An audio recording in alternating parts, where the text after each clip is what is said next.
तो good morning students. Uttarakhand की Chand dynasty का एडमिनिस्ट्रेशन डिस्कस करना है हमको आज। ठीक है। और इस एडमिनिस्ट्रेशन को डिस्कस करने से पहले मैं तुम्हें पहले किंग पे ले जाता हूँ कुमाऊं के। ठीक है, चंद डायनेस्टी के जो पहला रूलर था चंद डायनेस्टी का, उसका नाम क्या था? सोमचंद। और कहां से आया था वो? इलाहाबाद के झूसी से आया था। सोचो, इलाहाबाद के झूसी से आने के बाद, यानी एक आउटसाइडर यूपी से आता है, और यूपी से आने के बाद वो कुमाऊं के एरिया में चंपावत में सेटल होता है, क्योंकि चंपावत में सेटल होने के पीछे उसका जो रीजन था वो था कुमाऊं का एक कत्यूरी किंग, जिसने अपनी डॉटर की मैरिज कर ली थी। किसके साथ? इस सोमचंद के साथ। तो राजबुंगा का फोर्ट बनाया उसने, और राजबुंगा का फोर्ट जब बनाया तो कुर्बांचल के नाम से उसने किंगडम स्टार्ट किया था। और कुर्बांचल के नाम से किंगडम स्टार्ट करने वाला वो जो आपका चंद रूलर था सोमचंद, इसके बारे में मैंने आपको बताया था कि ही वर्कड एज अ मांडलिक रूलर। उसने एक मांडलिक शासक के तौर पर काम किया, और मांडलिक रूलर की तरह अगर उसने काम किया तो इसका मतलब है ये वो किंग था जिसने डोटी किंग्स को, वेस्टर्न नेपाल के किंग्स को टैक्स दिया। तो सोचो कि ये वो लोग थे जिन्होंने एज अ मांडलिक रूलर स्टार्ट किया अपने किंगडम को। और ये जो मांडलिक रूलर था सोमचंद, इसके बाद कई रूलर्स आए जिन्होंने बेसिकली यहां से ये जो कॉन्सेप्ट था डोटीज को टैक्स देने का, इसको रोकने की कोशिश की, पर वो सक्सेसफुल नहीं हो पाए। लेकिन फाइनली एक किंग आता है हमारे पास जिसका नाम मैंने आपको बताया था भारती चंद। क्या नाम था? भारती चंद। और भारती चंद एक ऐसा किंग था जिसके बारे में मैंने कहा था कि कुमाऊं का पहला रूलर है जो चंदों को डोटियों की दासता से मुक्ति दे रहा है। ठीक है, यानी आपका चंदों को आपका टोटली कंप्लीटली फ्रीडम दे रहा है, और डोटियों को टैक्स देना बंद करवा रहा है, और मांडलिक के टैग से फ्रीडम दिलवा रहा है। इस पॉइंट ऑफ व्यू से देखा जाए तो Bharati Chand was the first independent ruler of this dynasty.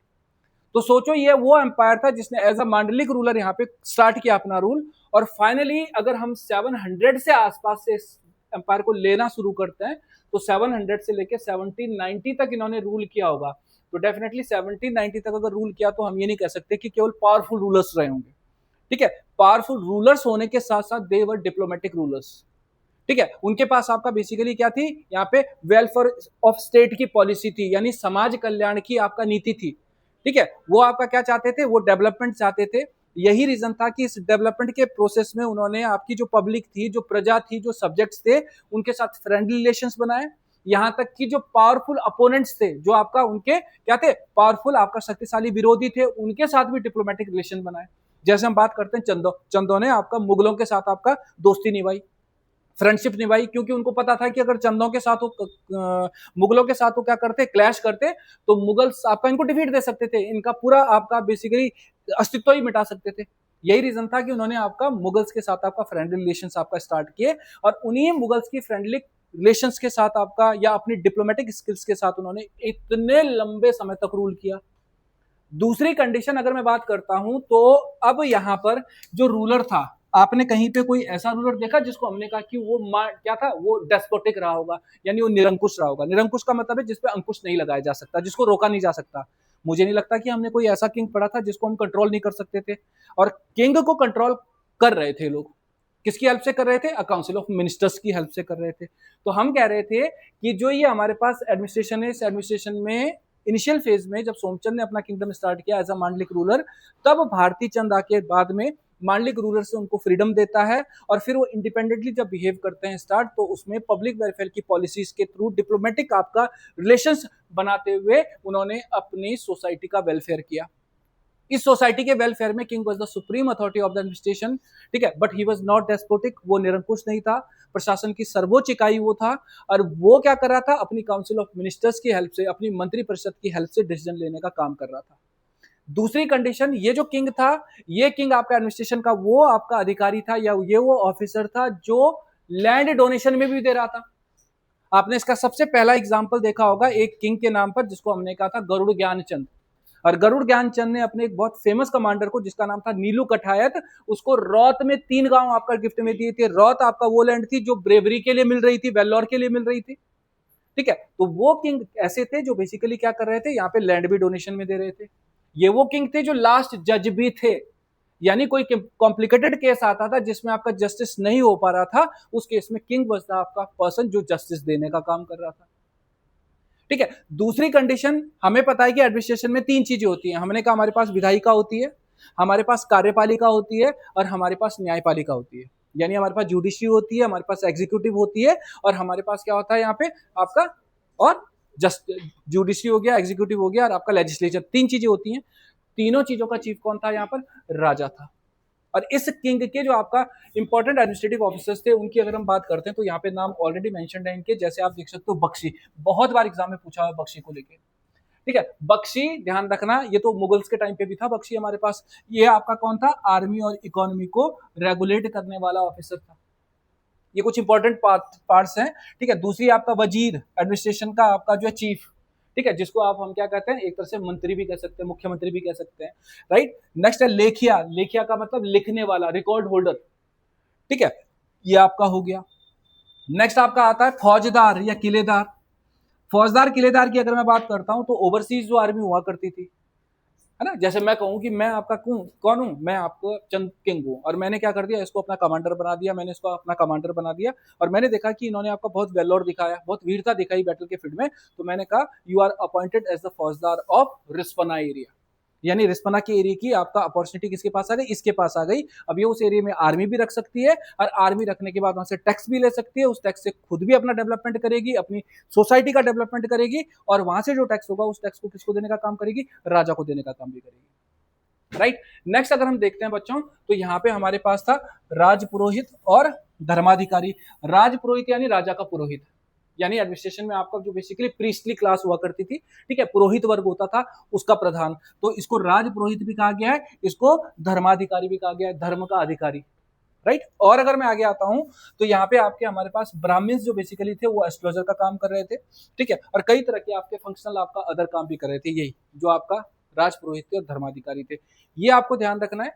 बाकी मैंने आपको एक पर्सन के बारे में बताया होगा, डेफिनेटली आप लोगों को याद होगा, जिसको हमने कहा था कि बर्थ से आपका ब्लाइंड था। कौन था वो जो बर्थ से ब्लाइंड था?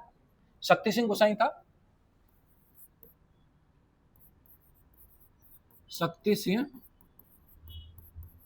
गोसाई, ये शक्ति सिंह गोसाई किसका बेटा था? रुद्रचंद का। किसका भाई था? लक्ष्मीचंद का। तो शक्ति सिंह गोसाई जो कि बाय बर्थ आपका क्या था? ब्लाइंड था, जन्म से अंधा था, जन्मांध था।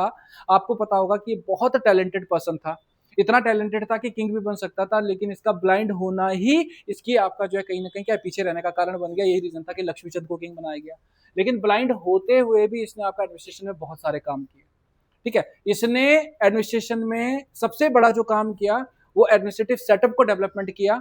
आप देख सकते हो कि इनके रेगुलर अटैक्स होते थे रैकास पे, यानी आपका डोटी जो राजा होते थे, डोटी के राजा को रैका राजा भी कहते थे, और डोटियों का जो एडमिनिस्ट्रेशन था वो बड़ा पावरफुल एडमिनिस्ट्रेशन था। तो सोचो, इसने शक्ति सिंह गोसाई ने डोटियों के एडमिनिस्ट्रेशन को आपका सीखा, ठीक है, उसकी स्टडी की, और उसकी स्टडी के बेस पे डोटियों के एडमिनिस्ट्रेशन को कॉपी करते हुए, उसमें कुछ चेंजेस करते हुए कुमाऊं के चंद एडमिनिस्ट्रेशन को स्ट्रॉन्ग करने का काम किया। आपने नाम सुना होगा फौजदार, आपने नाम सुना होगा यहाँ पर फौजदार के साथ अगर हम एक और नाम लेते हैं तो नेगी, है ना। तो फौजदार आपके मैंने बता दिए कौन थे। फौजदार आपका वो लोग थे जिनको हम क्या कर रहे थे, एज अ आर्मी ऑफिसर ले रहे थे, जिसको आपका क्या मिल रही थी? लैंड मिल रही थी, और वो वहां पे क्या कर रहा था? इंडिपेंडेंटली बिहेव कर रहा था आर्मी के साथ, है ना। और अगर मैं किसकी बात करता हूँ, नेगी की बात करता हूँ, तो नेगी भी यहाँ पे बहुत सारे हैं जो कहेंगे कि सर नेगी क्या है, कोई कहेगा राजपूत, कोई कहेगा आपका क्या है, जाति है, लेकिन Negi is not a caste. Negi यहाँ पे क्या था? एक आपका पोस्ट थी, पोजीशन थी, जो किंग को आपका सजेशन देने का काम कर रही थी कई बार इनिशियल फेज में, और कई बार हम देखते हैं कि लोअर कैडर के जो आपका ऑफिसर्स हुआ करते थे, जो विलेज लेवल पे आपका क्या कर रहे थे, एडमिनिस्ट्रेशन का लुक आफ्टर कर रहे थे, उनको भी नेगी कहा जाता था, और उनके एक टैक्स लेते थे जिसका नाम था सखी नेगीचारी। सखी नेगीचारी इज अ टैक्स, जो नेगियों की तनख्वाह देने के लिए, उनकी सैलरी देने के लिए आपका लेने का काम करते थे ये लोग, ठीक है। तो यहाँ पे हमने कहा कि इन्होंने आपका जो एडमिनिस्ट्रेटिव सिस्टम था वो आपका कहां से आपका उठाया था? रैका, आपका किंग्स का, डोटीज का आपका किंग्स का उठाया था, और वो रैकाओं का एडमिनिस्ट्रेशन यहाँ पर लाने वाला जो पर्सन था वो कौन था? रुद्रचंद का बेटा था जिसका नाम था शक्ति सिंह गोसाई, या फिर लक्ष्मीचंद का भाई था जिसका नाम था शक्ति सिंह गोसाई, जिसको मैंने कहा कि बर्थ से आपका क्या था? ब्लाइंड था।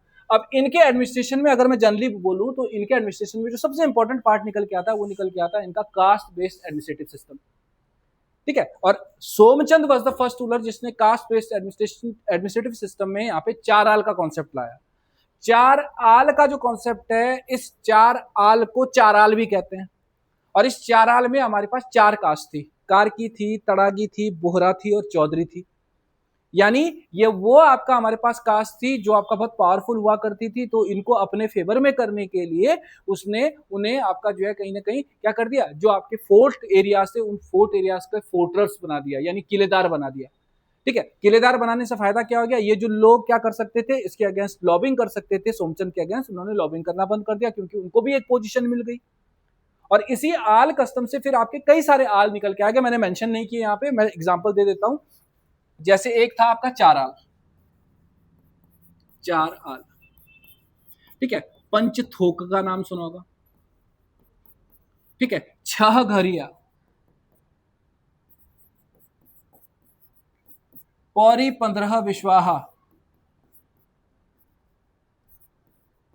15, ठीक है, चार आल, ठीक है। और चार चौथानी ब्राह्मण भी था, है ना। तो अब ये नहीं कि तुम सारी कास्ट चलन करने लग जाओ कि चार आल में कौन सी कास्ट थी, कार्की, तड़ागी, भोरा, चौधरी। अब जैसे हमारे पास क्या था, हमारे पास ब्राह्मण्स का एक ग्रुप था, ठीक है, जिसको हम चौथानी ब्राह्मण टोली कहते थे। उसमें आपका पांडे थे, सेमल्टिया थे और सेमल्टिया थे, ठीक है। और एक पांडे, सेमल्टिया, जोशी, जोशी और नहीं, जोशी नहीं थे इसमें, पांडे थे, सेमल्टिया थे एक आपका, और पंत भी नहीं थे। रुको है एक सेकंड है, क्या बोला मैंने आपका, चौथानी ब्राह्मण,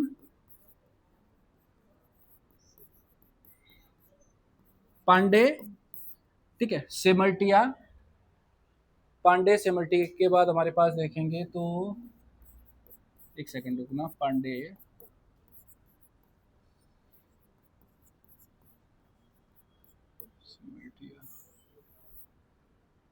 दिमाग से निकल गई है मेरी अभी ना, ठीक है। तो चार कास्ट थी जो बेसिकली आपका क्या कर रही थी, यहाँ पे वर्क कर रही थी। तो आपको ये नहीं है कि यहाँ पे कास्टों पे वर्क करना है। अब जैसे मैंने आपका क्या लिखा हुआ यहाँ पे, पंचथोक, इसमें सारे आपके कौन थे, राजपूत थे, ठीक है। छह गरिया में आपका राजपूत और ब्राह्मण सब थे, ठीक है। नेक्स्ट में आपका पौरी 15 विश्वा में 15 जातियां आपका इंक्लूड है, देवलिया, बिल्कुल सही कहा, ठीक है। देवलिया ब्राह्मण हो गया, है ना। तो ये हमारे पास निकल के आते हैं, जो ये ग्रुप्स थे जो बेसिकली एडमिनिस्ट्रेशन में आल के कॉन्सेप्ट को प्रमोट करने का काम कर रहे थे। बस एडमिनिस्ट्रेशन में जो सबसे इंपॉर्टेंट हमारे पास क्या निकल के आता है, चार्ट निकल के आता है, वो चार्ट आपको यहाँ पे दिख रहा है, ठीक है। हम जब भी एडमिनिस्ट्रेशन को पढ़ते हैं तो उस एडमिनिस्ट्रेशन को भी डिवाइड करना था अलग अलग पार्टों में। हमने देखा कि सोमचंद ने कहाँ से स्टार्ट किया था, चंपावत से, राजभुंगा का फोर्ट बनवाने के बाद। और चंपावत में राजभुंगा का फोर्ट बनाया तो उसने अपना जो किंगडम था उस किंगडम को क्या नाम दिया था, कुर्मांचल, है ना। तो अब कुर्मांचल, अब भारत को हम कहते हैं कि जैसे हम भारत को उसमें पढ़ते हैं, इंडियन पॉलिटी में पढ़ते हैं, तो हम क्या कहते हैं, इंडिया इज अ क्या, संघ, या इंडिया इज आपका फेडरल, भारत एक संघ है ना, यही तो कहते हैं, ठीक है। तो यहाँ पे आपका संघ यानी आपका स्टेट यानी राज्य कह सकते हैं हम। तो स्टेट आपका क्या था, यहाँ पे एडमिनिस्ट्रेशन की सबसे बड़ी आपका यूनिट थी। और स्टेट यानी राज्य जो एडमिनिस्ट्रेशन की सबसे बड़ी यूनिट थी, इसका चीफ कौन था, इसका चीफ था राजा, जो कि आपका लेजिस्लेचर, एग्जीक्यूटिव और आपका जुडिशरी का चीफ था। ही वॉज द आपका land of the Lord, he was the person जो जुडिशरी का भी आपका सबसे बड़ा चीफ था। ही वॉज नॉट डेस्पोटिक, ठीक है, but he was working with the help of a king council of minister, यानी मंत्रिपरिषद की हेल्प से वो काम कर रहा था। और इन्हीं स्टेट्स को इन्होंने फिर डिवाइड किया मंडलों में। अब मंडल भी दो तरह के थे, ठीक है। मैंने कहा प्रशासन की सबसे बड़ी इकाई क्या थी, राज्य, और राज्य का चीफ कौन था, राजा था। राज्य को बांटा मंडल्स में। अब ये मंडल भी दो तरह के थे। इन मंडलों में अगर मैं देखूं तो एक हमारे पास था आपका कौन सा, आपका वो मंडल जिसको हम कहते हैं कि डायरेक्टली राजा के कंट्रोल में था। यानी हम सीधी सी बात कहते हैं कि जो सेंट्रल एरियाज थे, जो सेंसिटिव एरियाज थे, ठीक है, जिनसे ज्यादा आपका रेवेन्यू कलेक्ट होता था, वो एरियाज किसके पास थे, वो किंग के पास थे। यानी उनकी लुक आफ्टर डायरेक्ट कौन कर रहा था, किंग कर रहा था, ठीक है। दूसरा हमारे पास कौन था, जो किंग के क्या होते थे, यहाँ पे फ्यूडल्स होते थे। किंग के बेसिकली जो सामंत होते थे, ये सामंतों के अधीन था। अभी जो सामंत थे, ये सामंत क्या करेंगे, यहां से टैक्स लेंगे और इस टैक्स का एक पार्ट किसको देंगे, फिर राजा को देंगे, ठीक है। तो हमने कहा कि मंडल बेसिकली वो जो आपका इसमें से एक पार्ट जो सेंसिटिव एरिया था, जो कोर जोन थी या जो सेंट्रल एरिया था, वो किंग के सुपरविजन में डायरेक्टली। और नेक्स्ट आपका जो पार्ट था वो सबऑर्डिनेशन ऑफ फ्यूडल, यानी आपका जो हमारे पास सामंत होते थे उनके सुपरविजन में था। नेक्स्ट आता है हमारे पास देश। आपने नाम भी सुना होगा, गरुड़ तो आज भी है। तल्ला देश, मल्ला देश, गरुड़ देश, खरक देश, ये कुछ एग्जाम्पल है। ठीक है, यहाँ पे भी आपका राजा के क्या करते थे, फ्यूडल्स वर्क करते थे। ठीक है, इनकी लुक आफ्टर करते थे। फाइनली इन देशों को हमने बांटा परगनों में। अरे parganas were further divided into two parts. परगनों को फिर दो पार्टों में डिवाइड किया गया था, और इन दो पार्टों में से हमारे पास एक था आपका बख्शी, ठीक है, और एक था आपका सीखदार। ये दो ऑफिसर्स हैं जो बेसिकली लुक आफ्टर कर रहे हैं। आप देहरादून की बात करते हैं जैसे, तो आप क्या करते हो, जैसे कोलागढ़ की तरफ जाते हो, ठीक है, कोलागढ़ से अंदर घुसते हो तो आपके पास क्या आता है, आर्मी का एरिया आता है पूरा, है ना। तो वहां पे आर्मी आपका क्या कर रही है, मेंटेनेंस कर रही है। तो यहाँ पे भी अगर मैं बात कर रहा हूँ तो परगना में हमारे पास अगर देखूं, देश को हमने परगनों में बांटा, तो परगने को हमने कहा कि परगने में बेसिकली क्या था, हमारे पास एक ऐसा एरिया था जिसको आपका कौन लुक आफ्टर कर रहा था, यहाँ पे बख्शी लुक आफ्टर कर रहा था, यानी बख्शी was the supreme authority of the area of the परगना।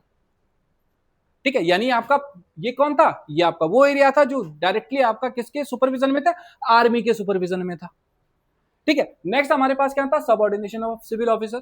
ठीक है, दूसरा हमारे पास क्या था, यहाँ पे आपका गैर आर्मी जो क्षेत्र थे उनमें आपका सीकदार या सिकदार वाज द पर्सन जो बेसिकली एडमिनिस्ट्रेशन को लुक आफ्टर करने का काम कर रहा था। यानी एक आर्मी आपका प्रभावित क्षेत्र, एक आर्मी से आपका जो है हटा हुआ क्षेत्र, यानी सिविल आपका जो क्षेत्र हुआ करता था, जिसमें आपका कौन रहते थे, अदर सिविलियंस रहते थे, उनका आपका लुक आफ्टर होता था। क्वेश्चन पूछता है यहाँ से इस पे, ठीक है, कि चंद प्रशासन में गरखे किसको कहा जाता है, या चंद प्रशासन में यहां पर पट्टी किसको कहा जाता था। तो चंद प्रशासन में, चंद एडमिनिस्ट्रेशन में हमारे पास पट्टी को क्या करे थे, गरखा, और गरखे में उन्होंने किसको अपॉइंट किया, नेगी को। और Negi is not a caste, Negi is आपका एडमिनिस्ट्रेटिव पोजीशन जो बेसिकली क्या कर रही थी, लोअर आपका हमारे पास जो यूनिट्स हुआ करती थी जैसे पट्टी, ठीक है, या कई बार परगना जैसे एरियाज होते थे, उन एरियाज का लुक आफ्टर करने का काम कर रहे थे, सजेशन देने का काम कर रहे थे। अब इन लोगों को सैलरी देने के लिए जो टैक्स लिया जा रहा था उसका नाम था सखी नेगी चारी। कई बार एग्जाम में क्वेश्चन पूछा हुआ। फाइनली एडमिनिस्ट्रेशन की सबसे छोटी यूनिट थी आपकी कौन सी, विलेज, जिसको हम ग्राम कहते हैं। और ये जो विलेज था, इस विलेज में आपका कौन था, सयाना या बूढ़ा था। ठीक है, तो सयाना और बूढ़ा की अगर मैं बात करता हूं तो सयाना और बूढ़ा आपका बेसिकली आपका बॉर्डर लाइन एरियाज नहीं थे, क्योंकि देखो जनरली हमारे पास जो एरिया था वो चंपावत का था, ठीक है, और पिथौरागढ़ का था। ठीक है, तो कुछ एरियाज में आपका सयाना कहा जाता था, कुछ एरियाज में आपका बूढ़ा कहा जाता था। ये आपको ध्यान रखना, खासकर बॉर्डर जो एरियाज थे उनमें हम क्या कह रहे थे, बूढ़ा कह रहे थे। तो क्वेश्चन आपको देख लो, इस चार्ट के अकॉर्डिंग सब कुछ मिल जाएगा, डिस्क्रिप्शन में सबको दूंगा, लेकिन ये चार्ट बनाना आप लोगों के लिए कंपलसरी है यहाँ पे। क्यों, क्योंकि चंद एडमिनिस्ट्रेशन पे अगर क्वेश्चन आता है कि चंद एडमिनिस्ट्रेशन को आपका क्या करो, एक्सप्लेन करो, तो उस एक्सप्लेनेशन में सबसे पहले तुम्हें चार्ट ही बनाना पड़ेगा, फिर उस चार्ट से आपका दो दो तीन तीन लाइनों में इसको एक्सप्लेन करना पड़ेगा। आराम से 100 से 150 वर्ड में क्वेश्चन जा सकता है। ठीक है, आगे आओ, जुडिशरी, जुडिशियल सिस्टम की बात करता हूं। मैंने कहा एडमिनिस्ट्रेशन में सबसे पावरफुल कौन था, शक्ति सिंह गोसाई। तो शक्ति सिंह गोसाई का एडमिनिस्ट्रेशन है, और इसी शक्ति सिंह गोसाई के एडमिनिस्ट्रेशन में अगर मैं जुडिशरी की बात करता हूं, मैं न्यायपालिका की बात करता हूं, तो king was the supreme authority of the administration, जो बेसिकली आपका जुडिशरी का सबसे बड़ा चीफ भी था। ठीक है, लेकिन अगर मैं यहाँ पे जस्टिस की बात करता हूं तो जस्टिस के लिए आपका यहाँ पे आप देख सकते हो कि उसने आपका जो, ठीक है, पैनल लॉ थे उनसे आपको अपने आप को सेपरेट रखा होता है। यानी आपका वो केस जो क्रिटिकल केसेस थे, सेंसिटिव केसेस थे, उन्हीं केसेस में वो डिसीजन ले रहा था। अदरवाइज कोर्ट्स के थ्रू आपका क्या हो रहा था, जस्टिस हो रहा था। अभी जो कोर्ट्स थे, इन कोर्ट्स को 3 पार्ट में डिवाइड कर दो। इन कोर्ट्स में हमारे पास एक कोर्ट है जिसको हम क्या कहते हैं यहाँ पे, न्योली या न्योवाली। ठीक है, एक का नाम था बिस्थाली, ठीक है, और एक था आपका पंच नवीसी, पंच नवीसी, नवीसी, नवीसी। ठीक है, पंच नवीसी, न्योली, बिस्टावली और पंच नवीसी, ये आपका इनके क्या होते हैं, ये कोर्ट्स हुआ करते थे, ये इनकी न्यायपालिकाएं हुआ करती थी। तो जैसे हमारे पास सबसे पहली आपका कौन सी, न्योली। आज की डेट में भी अगर हम देखते हैं तो आर्मी के जो आपका बेसिकली क्या होता है, जो भी आर्मी में आपका करप्शन हो रहा है, कुछ हो रहा है, वहां पे आपका आर्मी क्या करती है, अपने अकॉर्डिंग आपका क्या करती है, डीलिंग करती है। तो यहाँ पे भी अगर मैं देखूंगा तो न्योली बेसिकली वो कोर्ट था जो आर्मी से रिलेटेड आपका मैटर्स का लुक आफ्टर कर रहा था। आर्मी से रिलेटेड आपका जो मैटर्स थे उन मैटर्स पे डिसीजन देने का काम कर रहा था, यानी हम क्या कहते हैं, मिलिट्री कोर्ट हुआ करता था न्योली। नेक्स्ट हमारे पास है बिस्टावली या बिस्टाली, ये सिविल कोर्ट हुआ करता था। ठीक है, यानी आर्मी के अलावा आप लोग सिविलियंस हो ना, हम सिविलियंस हैं, हमारे लिए जो कोड था वो कौन सा कोड था, वो सिविल कोड आपका 42 था। पंचनिवेशी आपका बेसिकली आपका जैसे 4 स्थान हुआ करते थे, 4 थान हुआ करते थे, ठीक है। ये आपके हमारे पास क्या है, जो ये कह सकते हैं कि ग्राम लेवल पे या फिर आपका परगना लेवल पे जो छोटे छोटे एरियाज हुआ करते थे, उन एरियाज में आपको पंचनवेशी भी आपका जो है जज जुडिशरी को प्रमोट करने का काम कर रही थी। तो यहाँ पे न्योली, बिस्टावली और पंचनवेशी हमारे पास क्या आ गया, एक और पार्ट आ गया। यहां से आगे आते हैं तो भाई इन लोगों ने आपका काम किया 700 से लेके 1790 तक, तो 700 से लेके 1790 तक इन्होंने रूल किया। तो मैंने कहा ठीक है, king was the supreme authority, और ये पावरफुल भी रहा होगा। लेकिन इस किंग पे आप देख सकते हो चंदों पर रेगुलर अटैक हो रहे थे, किससे, नेपाल के एरिया से। चंदों पर रेगुलर अटैक हो रहे थे किसके, आपका कटेहरों के, ठीक है। उनपे आपका रेगुलर अटैक हो रहे थे कहां से, अवध की तरफ से, यूपी की तरफ से, रोहिलों की तरफ से, है ना। आपने देखा होगा कि रोहिला सरदारों ने कितनी बार अटैक किया, लेकिन उस अटैक से खुद को आपका प्रोटेक्ट किया। तो अगर खुद को प्रोटेक्ट किया होगा तो आर्मी भी तो स्ट्रांग रही होगी, और इस आर्मी के स्ट्रांग होने की वजह से ही वो अपने जो एरियाज थे उन एरियाज को क्या कर पाए, प्रोटेक्ट कर पाए, रोक पाए, ठीक है। और वहां से वो टैक्स भी ले पाए। आपने एक एरिया का नाम सुना होगा जिसका नाम था उधम सिंह नगर, जिसको हम बेसिकली तराई का एरिया कह रहे थे, माल परगना कह रहे थे, और सबसे ज्यादा रेवेन्यू वहीं से मिलता था। और उस एरिया को कैप्चर करने के लिए उन्होंने डिप्लोमेटिक आपका प्लानिंग भी की, डिप्लोमेटिक स्ट्रेटेजी अपनाई, जिसके लिए उन्होंने आपका मुगल्स के साथ, यहां तक कि इससे पहले सल्तनत एरा के जो आपका किंग्स थे उनके साथ आपका क्या किया, आपका उठना बैठना किया, उनको गिफ्ट्स देने का काम किया, ताकि उनको जो लोअर एरियाज थे वो आसानी से मिल सके और मिले भी उन लोगों को। साथ में हम देखते हैं, तो जब हमने भारती चंद के बारे में बात की थी, तो भारती चंद के टाइम पे मैंने क्या कहा था कि भारती चंद के टाइम पे 12 साल का जो स्ट्रगल हुआ था डोटियों के साथ, उस 12 ईयर के स्ट्रगल में हमने कहा था कि एक जाति आई थी, एक कास्ट आई थी जिसका नाम था नायक, जिसको हमने कटक वाली भी कहा था। और ये जो नायक या कटक वाली जाति थी, ये आपका अवैध संबंधों से बनी हुई आपका एक जाति थी। यानी डोटी जो आपका क्या, कौन थे यहाँ पे, आर्मी के पर्सन थे, उन्होंने डोटी फीमेल्स के ये चंदों के जो आपके हमारे पास बैटेलियंस थे, चंदों के जो आपके क्या थे, आर्मी के लोग थे, उन्होंने डोटी फीमेल्स के साथ रिलेशंस बनाए, और उन रिलेशंस से जो बच्चे निकले उनको हमने नायक कहा। सोसाइटी में उनको कोई प्लेस नहीं मिला, उनके पास कोई लैंड नहीं थी, तो वो वॉरियर बने। और वो वॉरियर कैसे बने, वो बने किराए के वॉरियर, ठीक है। इसका मतलब क्या है, चंद डायनेस्टी के रूलर्स पे जब आपका अटैक्स होते थे, जब वो किसी कॉन्फ्लिक्ट में फंसते थे, तो उस केस में वो क्या कर रहे थे, उन कटक वाले आपका जो आर्मी के लोग थे उन लोगों को इनवाइट कर रहे थे और अपनी आर्मी में आपका इंट्रोड्यूस कर रहे थे। और जैसे ही आपका सेटलमेंट होता था, उस सेटलमेंट के बाद वो लोग जो इन्वॉल्व हो रहे थे उनको लैंड के पीसेस देने के बाद उनको आर्मी से बाहर कर देते थे। मतलब ये टेम्परेरी आपका क्या थे, हमारे पास यहाँ पे बैटेलियंस हुआ करते थे। तो कटक वाली में हमने जो आपका लोग देखे, उन लोगों को एज आपका जो है क्या कर रहे हैं, ये बैटेलियन यूज कर रहे थे वॉर्स में, अपने कॉन्फ्लिक्ट्स में, और उनको जीतने के बाद क्या कर रहे थे, लैंड दे रहे थे, सैलरी नहीं दे रहे थे, राइट। यहां से आपका इन लोगों के लिए जो इन्होंने बेसिकली क्या किया, यहाँ पे एक रूल बनाया, वो था बीसी बंदूकी। ये क्वेश्चन एग्जाम में पूछा हुआ है कि बीसी बंदूकी जो आपका क्या था, ट्रेडिशन था, वो ट्रेडिशन किससे संबंधित है, चंदों की आर्मी से संबंधित है, जिसमें ये किसके लिए, इन कटक वालियों के लिए क्या कर रहे थे, लैंड देने का काम कर रहे थे। ये आपको ध्यान रखना है। तो ये कटक वाली आ गई, ठीक है। बाकी अगर मैं देखूं, मिलिट्री कोड मैंने आपको बता ही दिया बिस्टावली ऊपर। और अगर मैं आगे आता हूं तो यहाँ पे आप देख सकते हो कि there were examinations under the rules for the appointment of, ठीक है, परमानेंट आपका जो सोल्जर्स थे। देखो जो कटक वाली थे वो तो आपका टेम्परेरी थे, तो उनके लिए कोई आपका क्या नहीं था, यहाँ पे अलग से एग्जामिनेशन नहीं था। लेकिन जिन लोगों को आर्मी में क्या करना था, यहाँ पे परमानेंटली आपका अपॉइंटमेंट लेना था, उनके लिए आपका क्या करना था, उनको लेके कई तरह के रूल रेगुलेशन बने हुए थे, उनको क्लियर करना पड़ता था और उसके बाद उनको अपॉइंटमेंट मिलता था। फाइनल लाइन अगर मैं देखूंगा तो ब्रेव जो वॉरियर्स थे, जो सोल्जर्स थे, उन लोगों को क्या मिल रही थी, जागीर मिल रही थी, ठीक है, या थोकदारी मिल रही थी, ठीक है। जागीर थोकदारी का मिलता मतलब है एक पीस लैंड का, एक विलेज, और उस लैंड का वो क्या हो गया, जागीरदार बन गया। जैसे मैंने किसको बताया था, नीलू कठायत को बताया था, है ना, उसको रौत दी तो एक तरह का जागीरदार बन गया, है ना। तो यहाँ पे ये सारी चीजें निकल के आई। दूसरी बात, अगर बच्चों कुछ आता है, क्योंकि आर्मी है, आर्मी के बाद आगे आते हैं, पहले उसी में डिसाइड करते हैं।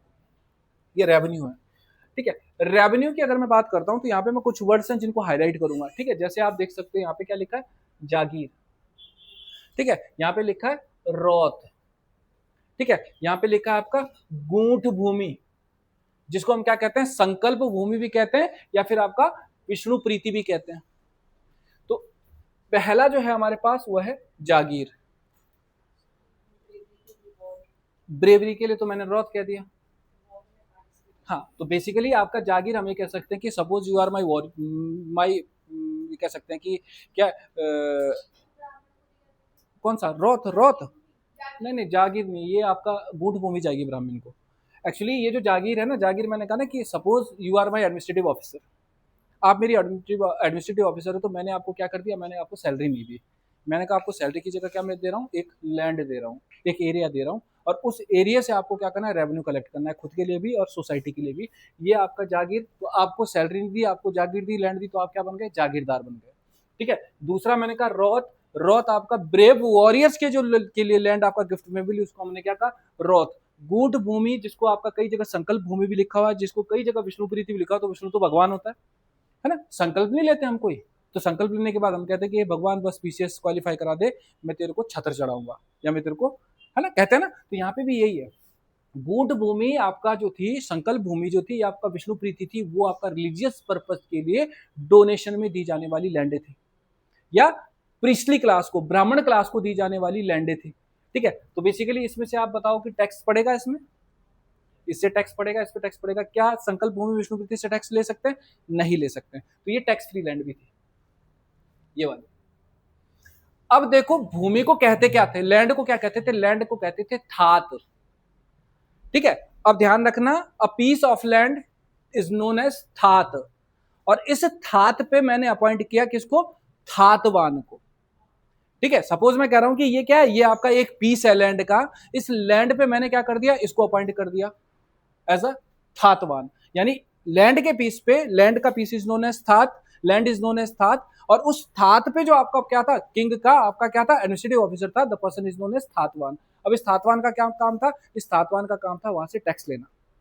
ठीक है। अब यहां से आपका दो वर्ड और आएंगे इन थातों के साथ, एक आएगा खायकर, एक आएगा सिरतान। खाय कर, अरे एक आएगा सिरतान।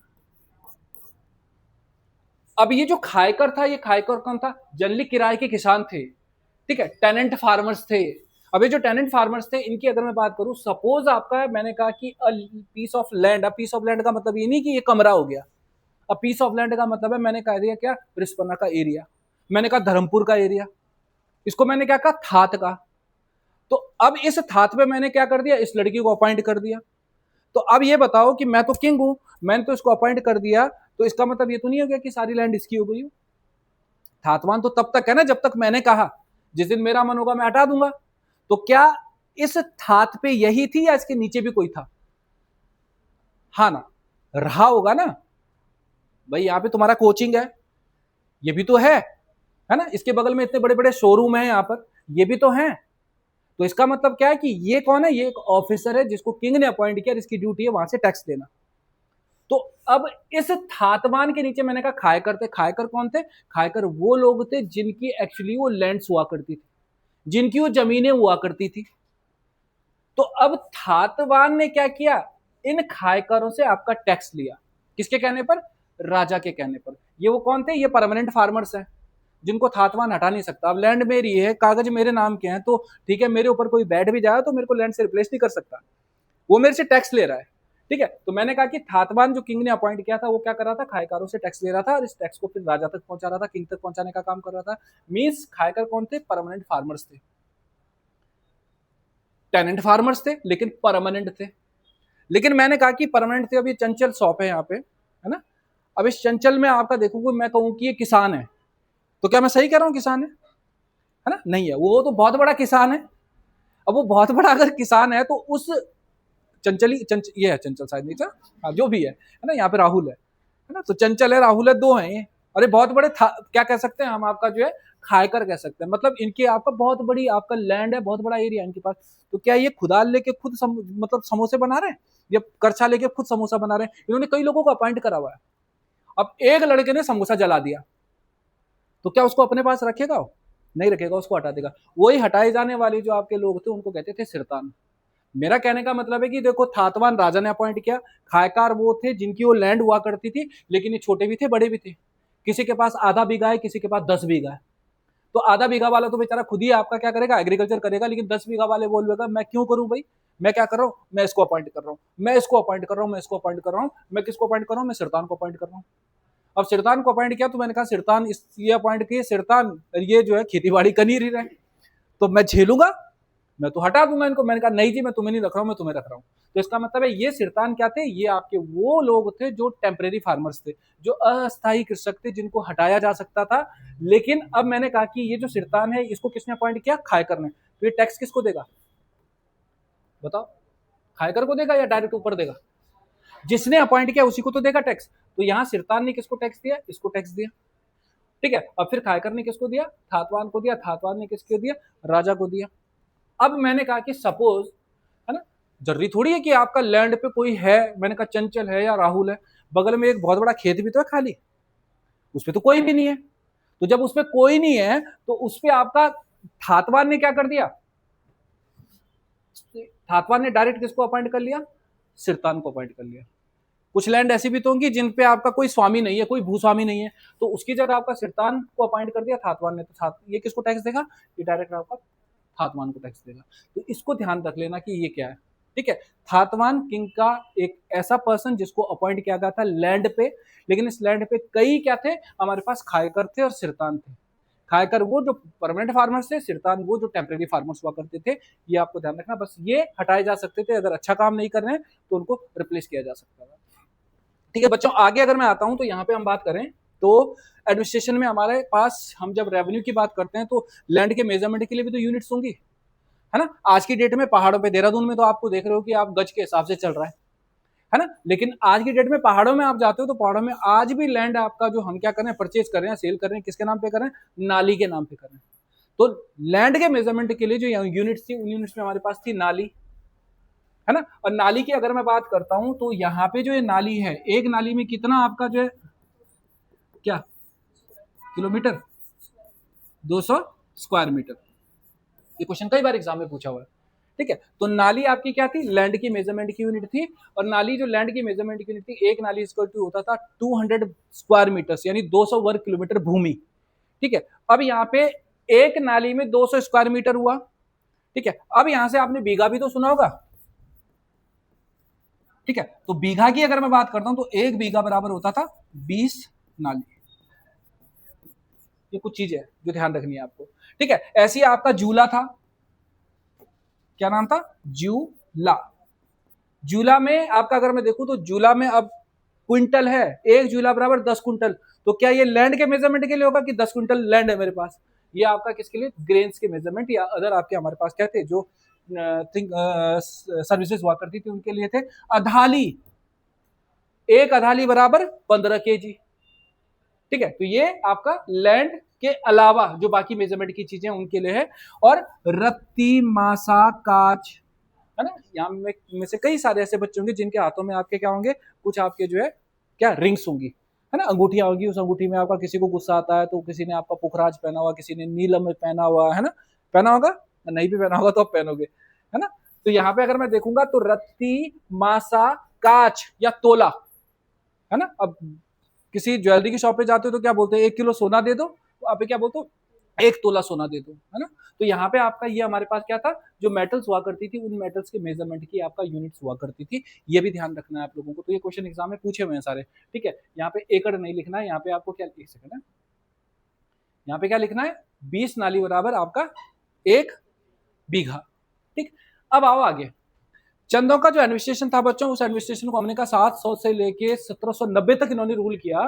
तो 700 से 1790 तक इन्होंने रूल किया होगा। तो भाई एडमिनिस्ट्रेशन में इतना बड़ा आप क्या रखा है इन्होंने, आपका आर्मी का पार्ट रखा, है ना, कई तरह के आपका ऑफिसर्स रखे। तो उनको लैंड भी तो देनी थी, लैंड दे रहे थे, टैक्स दे रहे थे, सैलरी दे रहे थे, बहुत सारी चीजें, डेवलपमेंट के काम भी कर रहे थे। तो पैसा कहां से आ रहा था, वो पैसा आ रहा था टैक्स से।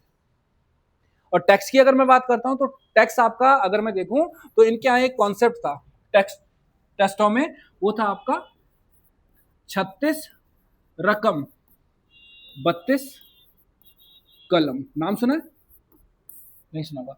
36 रकम 32 कलम का कॉन्सेप्ट था।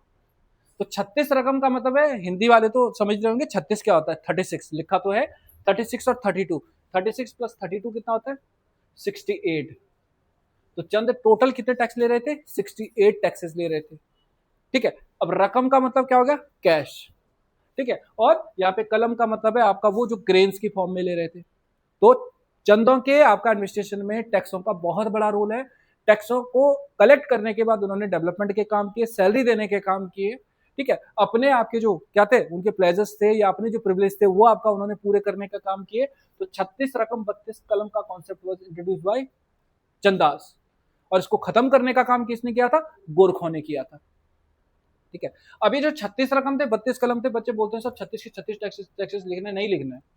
अब मैंने कहा कि किसी ने कुत्ता रख लिया उससे ले लिया कुकरियाल टैक्स, है ना, किसी ने घोड़ा रख लिया तो घोड़ियाल टैक्स, है ना, किसी ने घी आपका कोई घी निकाल रहा है तो उसे घियाल टैक्स।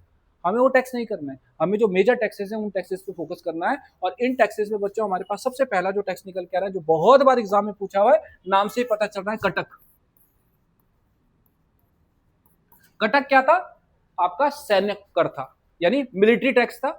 और ये जो कटक था मिलिट्री टैक्स था। अब ऐसा तो नहीं कि मिलिट्री से लेंगे, मिलिट्री तो सर्व कर रही थी ना, मिलिट्री तो सेवा दे रही थी, तो मिलिट्री को सेवा जो आपका दे रही है उसके लिए जो टैक्स ले रहे थे पब्लिक से, वो टैक्स था हमारे पास कौन सा? कटक। यानी किसके लिए? मिलिट्री के लिए, सेना के लिए जो आपका टैक्स लिया जा रहा था, किससे? सिविलियन से, उसको हम क्या कह रहे थे? यहाँ पे कटक कह रहे थे। नेक्स्ट हमारे पास है सिरती, बहुत बार एग्जाम में पूछा हुआ है। सिरती क्या था? सिरती एक लैंड टैक्स था in the form of cash. ठीक है, भोटिया जो आपका व्यापारी हुआ करते थे, भोटिया व्यापारियों से भी टैक्स लेते हैं। अब व्यापारी आपका व्यापार करता है, तो अब व्यापारी अगर व्यापार कर रहा है तो ये वो क्या बोल रहा है कि ले भाई मेरे से आपका ब्लैंकेट ले ले और तू मेरे को अनाज देते, वो कैश में डील करते थे। तो भोटिया आपका जो ट्रेडर्स थे उनसे भी आपका वो क्या करते थे? टैक्स आपका कैश में लेते थे। तो सिरती आपका एक कैश टैक्स था। नेक्स्ट है मिझारी। मिझारी की अगर मैं बात करता हूं बच्चों, तो मिझारी आपका हमारे पास एक वर्ड आता है शिल्पकार। हम आज शिल्पकारी यूज करते हैं वर्ड इसको। ठीक है, जिसको बेसिकली हम क्या कहते हैं? आपका क्राफ्टमैन भी कहते हैं। आपने देखा होगा ना कि अल्मोड़ा में आपके कई क्राफ्ट्समैन हैं जो बेसिकली क्या करते हैं? जो कॉपर के बर्तन बनाते हैं, ठीक है, जो मिट्टी के बर्तन बनाते हैं, पोट्री आपका जो है वो बनाने का काम करते हैं। तो ये वो लोग थे जो बेसिकली कंस्ट्रक्टिव थे। ठीक है, इनको कहते हैं शिल्पकार। Who was the first person जिसने शिल्पकार वर्ड यूज किया? हरिप्रसाद टमटा, है ना। तो ये जो शिल्पकार थे, इन शिल्पकारों से जो टैक्स लिया उसको हमने क्या कहा? मिझारी। टांड कर, कई जगह इसको लिखा होगा तन कर। ठीक है, इसको क्या लिखा हुआ? कई जगह टांड कर भी लिखा हुआ है, और कई जगह इसको तन कर भी लिखा हुआ है। तो तन का मतलब होता है आपका बॉडी, और बॉडी पे क्या है? कपड़ा, क्लोथ्स। ठीक है, लेकिन ये तन के नाम से नहीं पूछेगा, किसके नाम से पूछेगा? टांड करके नाम से पूछता है। तो टांड का मतलब है आपका बॉडी पे आपका क्लोथ्स है। तो बॉडी पे क्लोथ्स आपका कहां से आ रहे हैं? कोई बना रहा होगा ना इनको। कौन बना रहा है? बुनकर, जिनको वीवर्स कहते हैं हम लोग। तो ध्यान रखना, तनकर या टांडकर आपका वो कर था जो वीवर से लिया जा रहा था, यानी बुनकरों से लिया जा रहा था। क्वेश्चन एग्जाम में पूछा हुआ है। नेक्स्ट है आपका रतंगली। ठीक है, जो राइटर क्लास थी, है ना। अब मैं कहूं मैं राज जाऊं और मेरे पे किताब लिखो, तो तुम मुझे टैक्स दोगी या तुम्हारे लिए मैं टैक्स कलेक्ट करूंगा? तुम्हारे लिए करूंगा। ठीक है, तो यहाँ पे हमारे पास कौन सा? तो जो लेखक वर्ग था, लेखक वर्ग के लिए जो टैक्स लिया जा रहा था वो कौन सा था? रतंगली। ठीक है, टैक्स रिलेटेड टू राइटर्स। अब ये मत कर देना कि मैं किताब भी लिखा रहा हूं और मेरे को टैक्स भी दो। ठीक है, मेरे पे बुक लिखोगे तो मैं तुम्हें अवार्ड ही दूंगा, राइट। ऐसा मत कि कहीं किताब लिख के ला रहे हो कल, है ना। नेक्स्ट है मांगा। मांगते कब हो? घर वालों से कब मांगते हो? जब जेब खाली होती है। जेब कब खाली होती है? इमरजेंसी में होती है ना। तो आपातकाल का जो टैक्स था, इमरजेंसी का जो टैक्स था, जैसे आपका मैंने कहा फ्लड आ गया, ठीक है, फैमिन अकाल पड़ गया, अर्थक्वेक आ गया, या किसी अपोनेंट का आपका अटैक हो गया, उस केस में आपका जो टैक्स दे रहे थे वो आपका क्या था? वो था हमारे पास मांगा, इमरजेंसी टैक्स। नेक्स्ट है आपका मौकर। क्या होती है मौ? मौ का मतलब होता है परिवार, है ना। अभी देखना, जब लड़के हो लड़कियां हो, जब तुम्हारी मैरिज होगी ना, तो जब तुम्हारी घरवालियां आपके अपने मायके जाएंगे, है ना, तो अपने साथ क्या लेके आएंगी? वो अपने साथ लड्डू लेके आएंगी, पकौड़े लेके आएंगी, है ना। बचंदर खुश हो रहा है। अरे ठीक है, थोड़ा मजाक भी होना चाहिए, है ना। तो उसके बाद अरसे हो गए, वो लाएंगे। उसको वैसे ही नहीं मैरिज करनी है ना, उसको ऐसे ही सता रहे हैं। तो क्या करना है? अब वो आया, अब उसके बाद क्या है? जब बहू घर आती है तो वो क्या क्या बोलते हैं उसको? उसके ससुर, सास ससुर, कि बेटा ये क्या रखा? पैना नहीं कहते उसको। अब ये पैना कहाँ जाना चाहिए? हर मौ में जाना चाहिए, हर परिवार में जाना चाहिए। तो इसका मतलब ये नहीं कि तुम आपका क्या करो वहां पैना दे के आ रहे हो। मेरा कहने का मतलब है कि जो मौ कर है, वो मौ कर क्या था? परिवार से लिया जाने वाला टैक्स था। जब गोरखों में जाओगे तो गोरखों में हम इसके लिए क्या वर्ड यूज करेंगे? गुरई पिछई। क्या नाम है, घुरई पिछई, गोरखों के टाइम पे यूज करेंगे। तो ये मौकर था। डाला, गांव में कौन होते थे, पेड़ों में गांव में ही तो चढ़ते हैं लोग घास काटने के लिए, आपका जो पत्तियां निकालने के लिए, ठीक है। तो गांव में आपके बूढ़ा और सयाना जो हुआ करते थे, उन लोगों को जो आपका टैक्सेस दिए जा रहे थे उसको हम क्या कर रहे थे, डाला। लेकिन गांव में आपका पैसा कम होता है, वो होता है ग्रेन्स की फॉर्म में, यानी आपका अनाज के दानों के रूप में जो टैक्स किसको दिया जा रहा था, गांव के जो चीफ थे, यानी आपका बूढ़ा और सयाना थे, उनके लिए जो टैक्स था वो आपका दिया जा रहा था झूलिया, ठीक है। झूलिया की अगर मैं बात करता हूं तो झूला पुल नाम ले लो, है ना, सस्पेंशन ब्रिज वगैरह होते हैं, तो रिवर साइड्स पे आपका बेसिकली क्या है, जो आपका रिवर को क्रॉस करना था, सस्पेंशन ब्रिज को क्रॉस करना था, ठीक है, वहां पे आपका जो टैक्स लिया जा रहा था उसको झूला या झूलिया कह रहे थे। नेक्स्ट है आपका जगरिया, जागर गाने वाला जो आपका पर्सन था उसके लिए जो टैक्स लिया जा रहा था वो क्या था, जागरिया टैक्स, जनरली ब्राह्मण गाते थे। और लास्ट में हमारे पास है बिस्तावली और न्यौली। तो बिस्तावली न्यौली तो न्याय पंचायती भी थी ना हमारे पास, ठीक है, तो न्याय के लिए जो टैक्स ले रहे थे, है ना, चाहे वो आपका न्योली हो बिस्तावली, ये आपका वो है जो जस्टिस के लिए आपका टैक्स दे रहे थे। ये हमारे पास टैक्सेस के पार्ट हुआ करते थे, और ये चंद डायनेस्टी आपकी यहीं पे फाइनल हो जाती है।